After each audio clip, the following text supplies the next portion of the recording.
people often vote for big government because the alternative terrifies them. Beneath the surface, a prolonged state of psychological childhood persists, offering the comfort of security over the burden of self-reliance. To be dependent on someone seemingly stronger and wiser is far easier than assuming responsibility for life's uncertainties. Personal responsibility is a frightening proposition. It means owning your decisions, accepting the risk of failure, and bearing whatever consequences follow. For those trapped in this mindset, this is too much to bear. They crave protection, whatever the cost, even if it means living in a cage. This is why many are so willing to accept the ever-expanding reach of the state. Big government promises security, structure, and order, but in doing so, it also removes the very basis of individual freedom. The state tells them what they can say, how much of their income they may keep, and what liberties they are permitted to exercise. Consequently, all citizens alike pay a staggering price, sometimes half or more of their earnings, not for services of equal value, but for the illusion of safety and stability. The nanny state becomes a surrogate parent that promises to wipe away the messes of life while shielding its frightened dependents from the harsh realities of freedom. Crises only deepen this dependence. Whether the threat is a virus, the climate, or the economy, fear becomes fuel for government overreach. Lockdowns, digital IDs, surveillance, all justified as necessary protections. But every safeguard comes at the cost of one more surrendered freedom. Every liberty hangs by a thread, just one national emergency away from extinction. This is not a modern phenomenon. In the first century, Flavius Josephus wrote of Nimrod, saying he gradually changed the government into tyranny, seeing no other way of turning men from the fear of God, but to bring them into constant dependence on his power. Wannabe tyrants understand that the more the people rely on God, the less power they will cede to the state. Hence, the more Christian a nation, the freer and happier the people.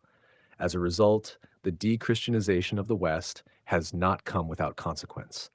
The moral framework that once restrained the power of the state has eroded, and in its place, new restraints have been fastened, but this time upon the people. Yet many have been persuaded that these new chains, which limit their freedoms, are the very instruments of their security. As Orwell foresaw, freedom has become slavery. Slavery has become freedom.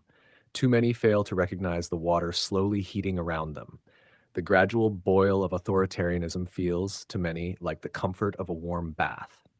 The alternative, self-reliance and personal responsibility, seems far less inviting. It's just too risky. Yet it is precisely this passive contentment that allows intrusive governance to thrive. When a population becomes compliant, fearful, and dependent, the state is free to extend its reach through surveillance, regulation, and taxation, and of course, all under the banner of the common good. Skepticism is scorned, submission is praised. So, how do we awaken a people who have been lulled to sleep by such false comforts? The truth is, we may not have to. The comforts they enjoy are fleeting. They are illusions. No welfare state, no utopian promise can indefinitely mask economic reality or moral consequence. Eventually, the system runs out of other people's money. Naturally, big government always promises more than it can deliver. Sooner or later, the illusion collapses. The comforts dry up. The bed of state dependency becomes too uncomfortable to lie in. In the end, everyone ends up having to give more than they get back. The makers eventually stop making because the takers won't stop taking. The irony, of course, is that the end they feared turns out to be far worse than the alternative they initially rejected. Yet it is often only in the aftermath of collapse that people begin to look beyond their false assurances. And the greater the fall, the more desperate the search for what is real and true. As they say, hard times forge strong men. This is precisely because hard times shatter illusions. Without their comforts, they force people to reckon with the truth without any fear of loss. It is only through this painful process that many will awaken to the fact that we have been rendering to Caesar that which rightfully belongs to God. Perhaps then, as a collective, we might once again choose the path of personal responsibility under God over the false promises of an ever-expanding nanny state.